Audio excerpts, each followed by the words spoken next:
Welcome to the Sandwich Crunch, where we navigate the trends and issues facing boomers and seniors in home, in the workplace, and the community. We're excited to be here today and have you join us. And I have a lovely guest, Cindy Robinson. She's a long-term care specialist in insurance, and we are going to be talking about long-term care and the reason why we should be consider having it in our life, and especially starting earlier than later. Right. And you were just sharing just before we went on, there's an article you just read, so I thought we'd just kick it off with that because that was an astounding number you just shared.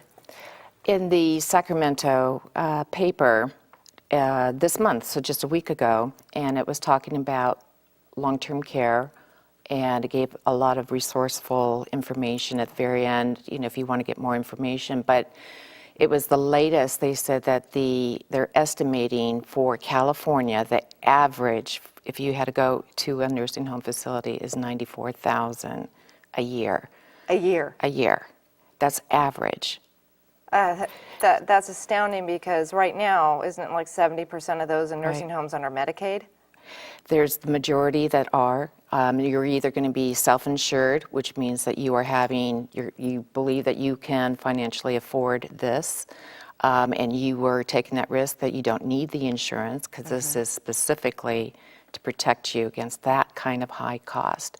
So if you don't have this insurance, because your health insurance doesn't cover it, your Medicare does not cover it, for long-term care.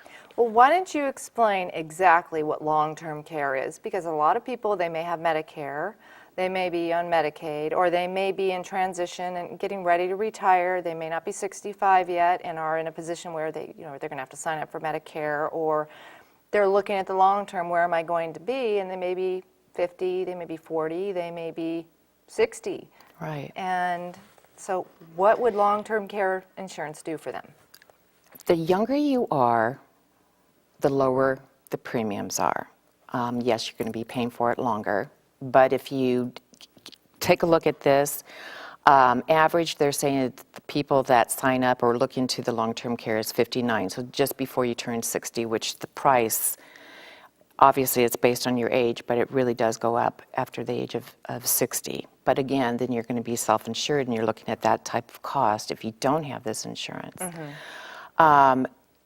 And what does long-term care cover, though? I mean, that's what people, I think, don't understand, because a lot of people go into Medicare thinking it covers long-term care. Right. Medicaid does in certain ways, but you have to qualify for that. Right. Take a look at the Medicare book, and it will specifically say custodial care is not covered. Right.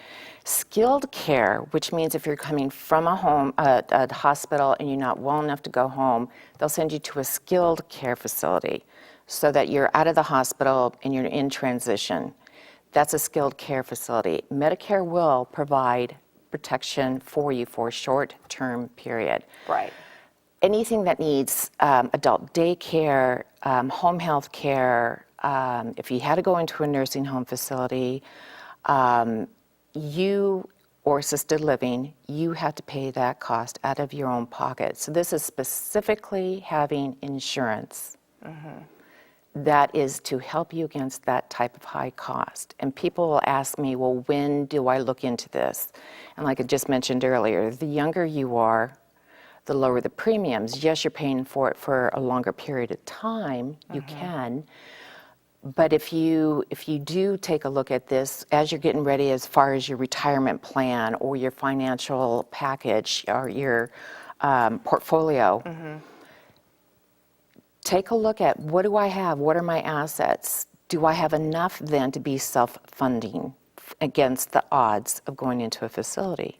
And the odds are high. They're very high. It's almost 1 out of every 3 will spend some time in their lives in a facility, needing care. Exactly, whether it's just out of a hospital for maybe an extended period of time, which extends over their Medicare coverage, Right. or it may be because they are in a terminal state and they need to be in a place where someone can help them with all of their active daily living issues. If you were terminal, then hospice would take over, so you got that protection. This is specifically if you fell, you broke your hip, you're on your own.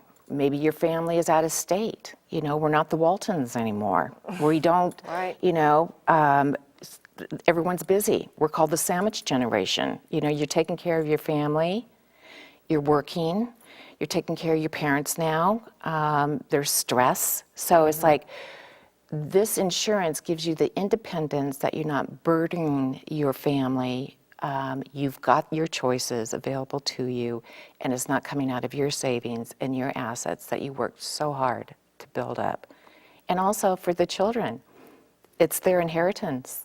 They're looking at their inheritance that they thought that they were going to get, and there's no more free ride. If you go on the state-funded program, once that person has passed on, then the state will take over whatever they paid to those facilities and get their money back before it goes into the estate. And the state-funded program is Medicaid. Right. Or Medi-Cal. Medi-Cal.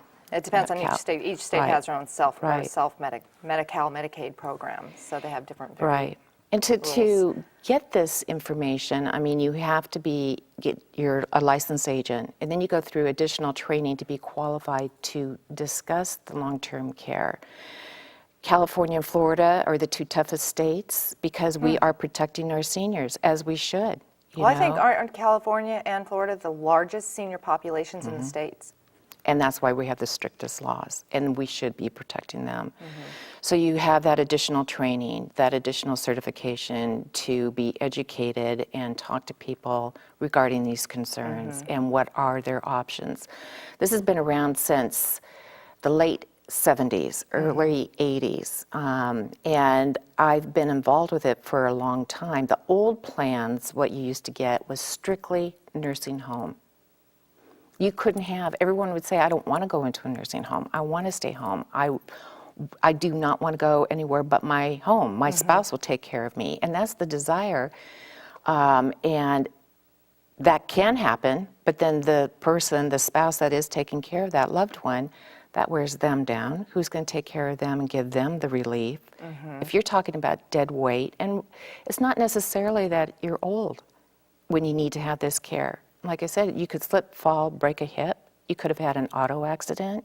Yeah, you could be 25-year-olds and need Absolutely. You could be recovering from a major surgery, and you cannot go home. You're going to need to have some time to recuperate. Or you had a stroke. I mean, a stroke, you could be healthy right now, and tonight you go to bed and you've had a stroke. So to take a look at what is available, and again, back in the 70s, early 80s, there used to be like 20 different companies offering long-term care, okay?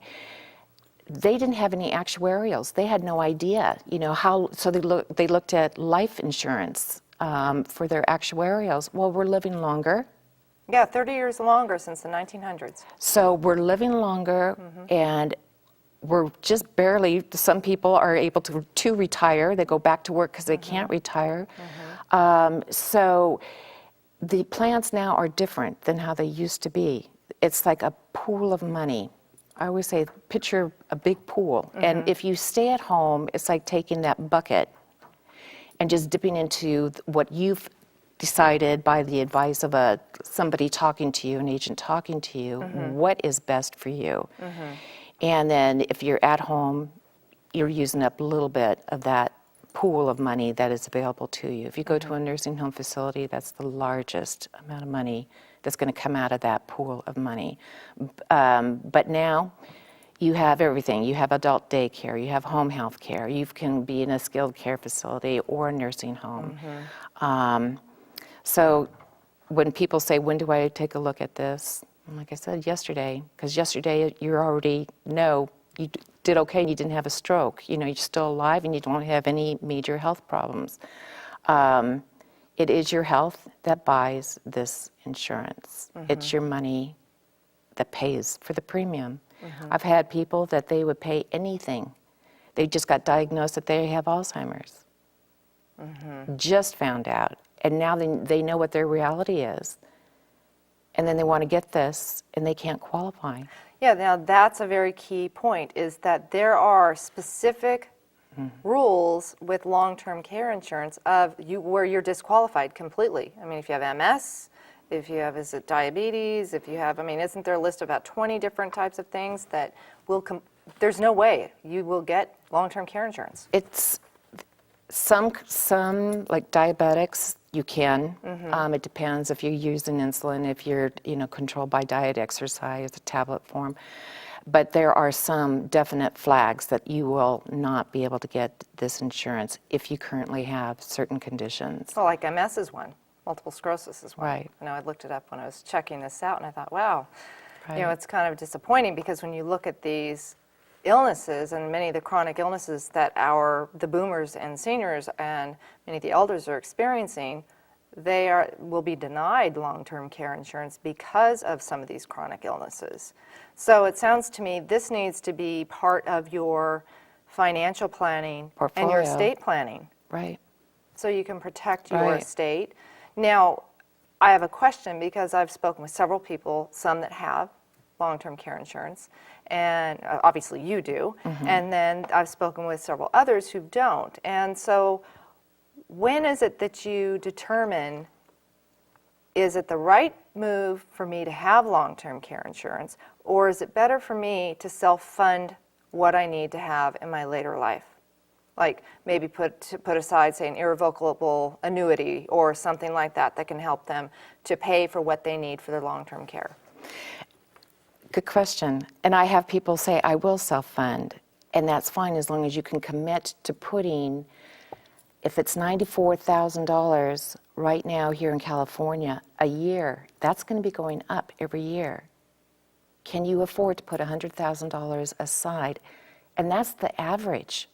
San Francisco, the last time I looked at it, it was $153,000 a year. That's self-funding. That's believing you can put that away, not tap into it for an emergency. It is truly just in case you're self-funding if you need to have this type of protection. But this is a challenging issue because now you're dealing with, we've got medical care costs that we have to pay, we have auto care insurance, we have homeowners insurance, we have umbrella insurance, we've got all these other insurances. Now we need to add this insurance, and this one has such a variable. I was just reading a statistic that by 2020, they will be expecting us to pay $18,000 to $25,000 a month to be in a nursing facility. I mean, I was flabbergasted. And absolutely. And so this is why part of this protection, they have what's called an inflation rider. And that inflation rider, you can have it simple, which means it just compounds 5% every year, okay? Or you can get it compound. And I just want to keep this really easy so people can understand it. But as inflation goes up, your plan, your pool that you have decided on, and it's not covering you 100%. You can't. You're going to have to pay something later, but at least it's a big enough pool, hopefully, to give you that type of financial stability when you need it, when you're not working. And again, don't just think about being old. It could be an accident. I know for myself, I'm not going to go into the specifics, but I had a major surgery. I was going to wait until I was 59, like what they're saying, the stats.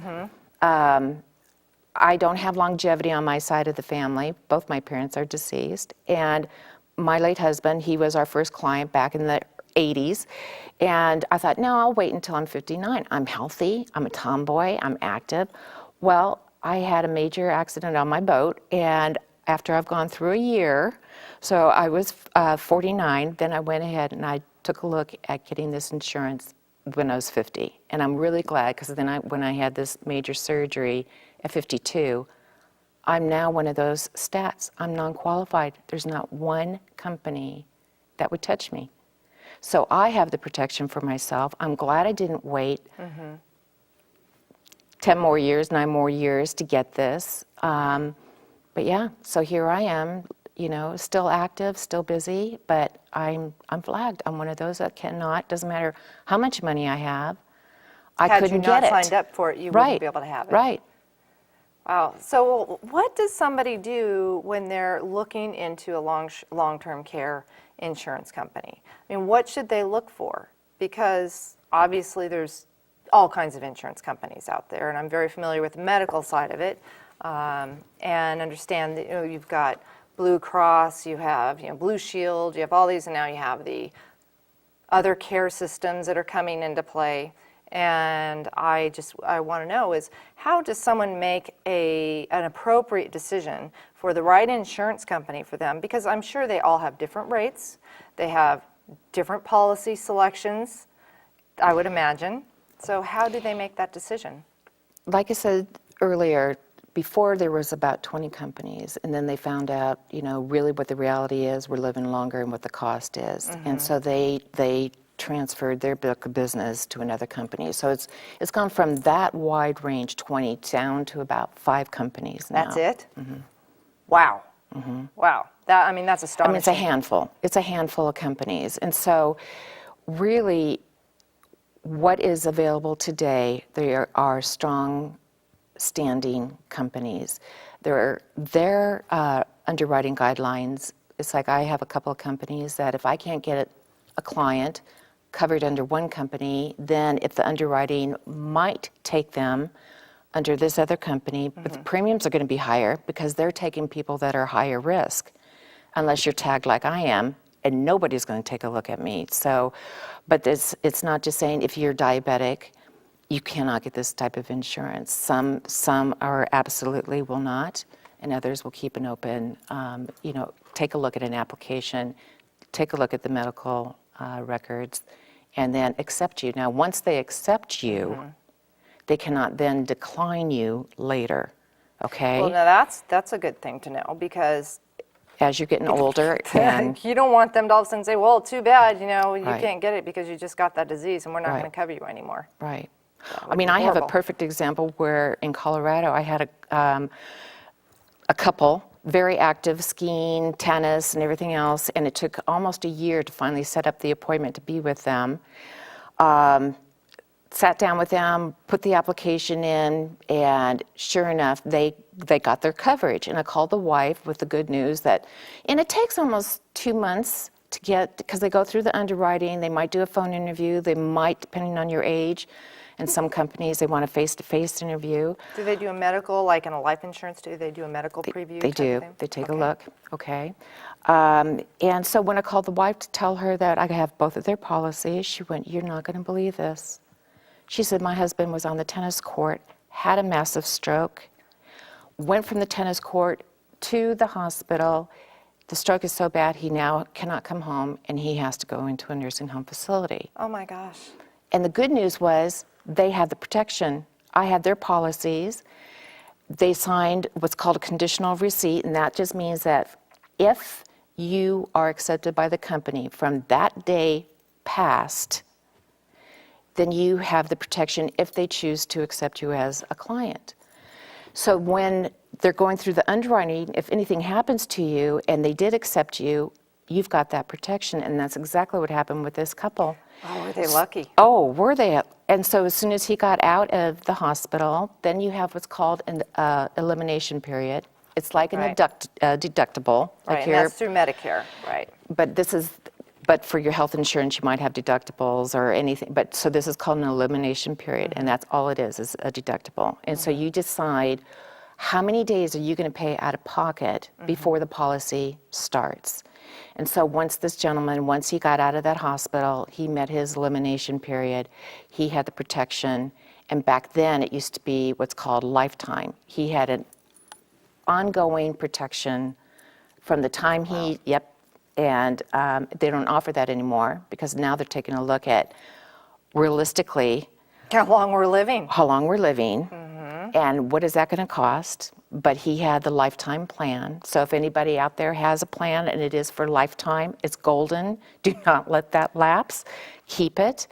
Yeah, I think like CalPERS has those that they started out quite a while ago with a lot of and a few others. So Right. So it's hold on to that, baby. Hold on to it. So now what they've done is like you can get a 1-year plan, you can get a 5-year, and 5 is the max that you can get. But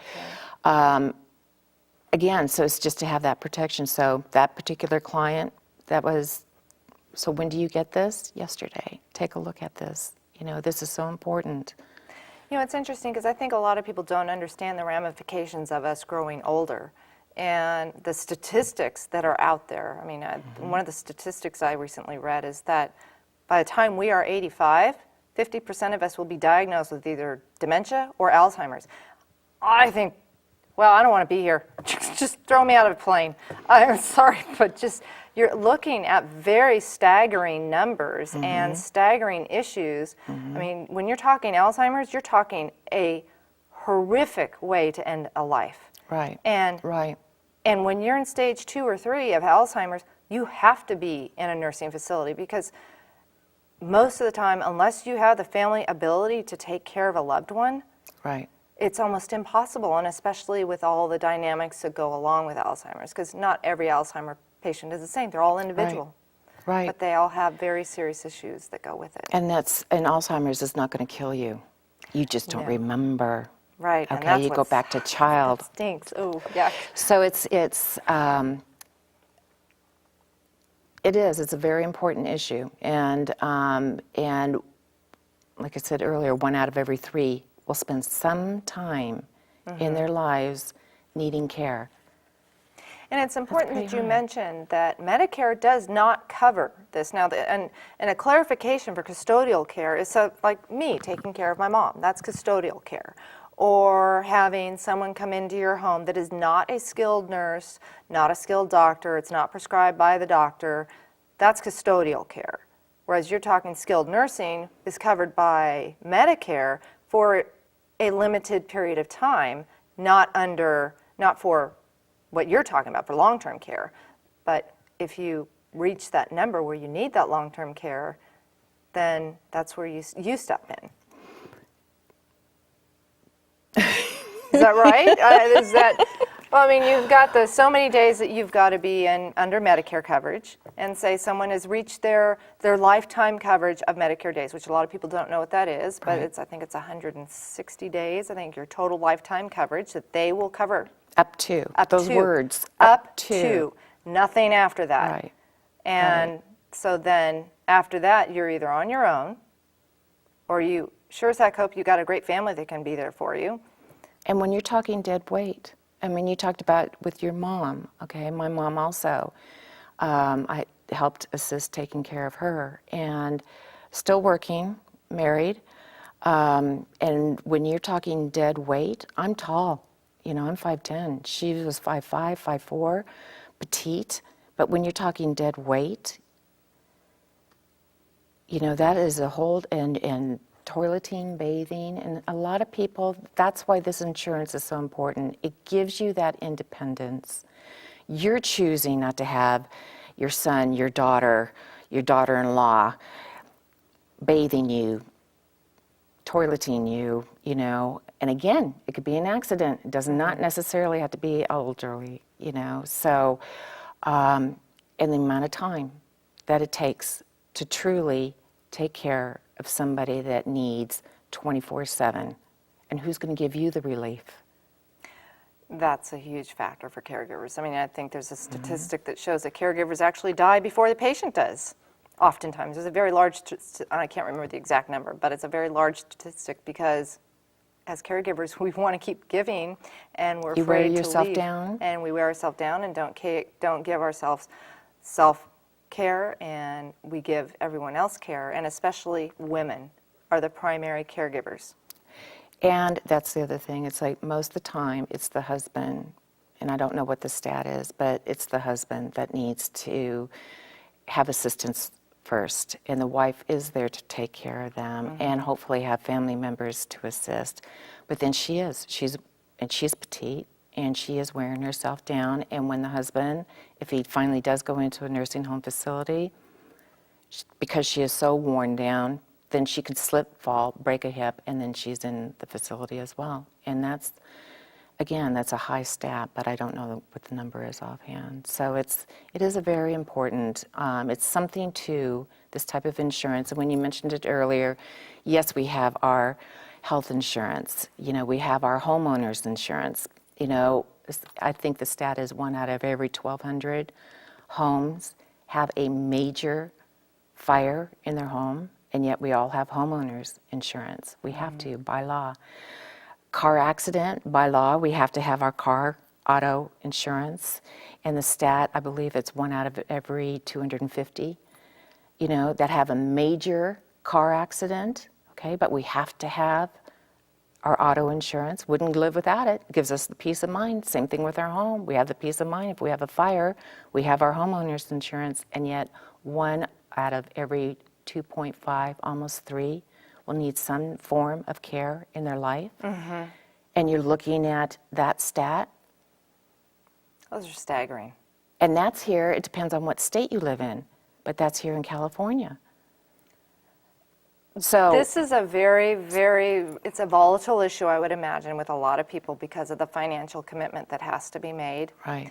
And it sounds to me like it would also have to be a family decision, because sometimes what I've read is that families can come together and merge together and say, we'll pool in Right. to help get mom and dad long-term care insurance. So mom and dad, Absolutely. so you can create as a family unit.